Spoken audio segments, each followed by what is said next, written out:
আসসালামু আলাইকুম দর্শক, আশা করি সকলে ভালো আছেন। তো জুনিয়র সাকিব সম্পর্কে এটা আমার সেই ভিডিও। ইমরান বিপির কাছে সে স্বীকার করছে যে কেন তার গোপন অঙ্গ কেটে দিয়েছে তার বউ শিখা। তো ভিডিওটা দেখেন, তারপর কিছু কথা বলতেছে।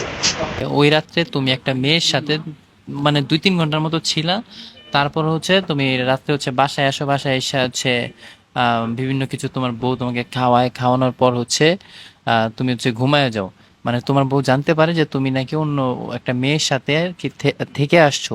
পরে এটা জানার পরে তোমার সাথে এটা করছে। আসলে বিষয়টা তুমি কেনই বা এই ধরনের অন্য মেয়ের কাছে গেলা, বিষয়টা কি? ওই এলাকার লোকজনকে জিজ্ঞেস করো তাহলে। না, আমি তো এটা হচ্ছে আমি তোমার কাছে আমি প্রশ্ন রাখলাম ওর আসলে এরকম কোনো কিছু করছে কিনা যে। ওর যে এলাকা না, হুম। ওর এলাকাতে এমনি আমি রিস্কের উপরে থাকি। আমি বলছিলাম ওকে একবার ইন্টারভিউতে হ্যাঁ। যে ওর এলাকায় আমি রিস্কের উপর থাকি, কারণ ওর দুইটা জামাই কিন্তু নারায়ণগঞ্জ। সন্ধ্যার সময় যে বের হবো এটা ইম্পসিবল। তো ওই দিন রাতে, যেদিন রাতে আর কি এই ঘটনাটা হয়, সেদিন নাকি এই যে জুনিয়র সাকিব যে আছে, সে নাকি অন্য একটা মেয়ের সাথে 3 ঘন্টা থেকে আসছে রাতে। তাহলে এমন কোন মানে বউ যদি শুনে যে তার জামাই অন্য এক মহিলার সাথে 3 ঘন্টা থেকে আসছে রাতে, সেই সময় কিন্তু সেই মহিলার মানে মাথায় কোনো কিছু কাজ করবে না। কারণ কেউ চায় না যে তার স্বামী অন্য একটা মহিলার কাছে যায়। কারণ পৃথিবীতে সব নারীরা মনে করেন সব ভাগ দিতে রাজি আছে, কিন্তু স্বামীর ভাগ কেউ কিন্তু কাউকে দিতে রাজি নয়। আপনি আপনার বউকে যেমন অন্য একজনের সাথে দেখলে আপনার মাথায় মানে রক্ত উঠে যাবে, তেমন কিন্তু অন্য একজন মহিলারা কিন্তু আপনাকে যদি অন্য একজনের সাথে দেখে, তাহলে তার মাথায় কিন্তু মানে খারাপ হয়ে যাবে।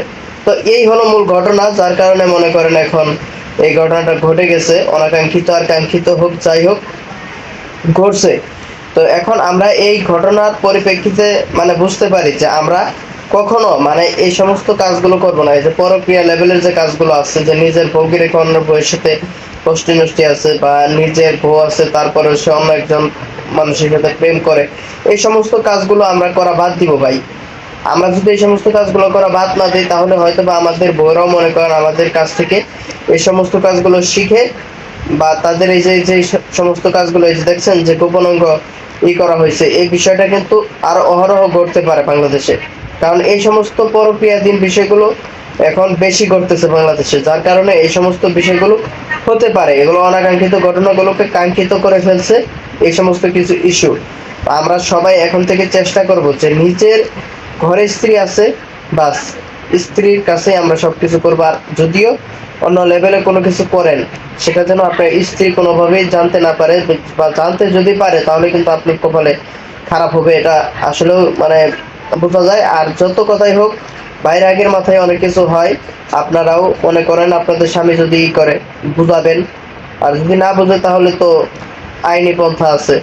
তাছাড়া এই সমস্ত কাজগুলো করবেন না। সকল ভালো থাকবেন, সুস্থ থাকবেন, ধন্যবাদ সকলকে।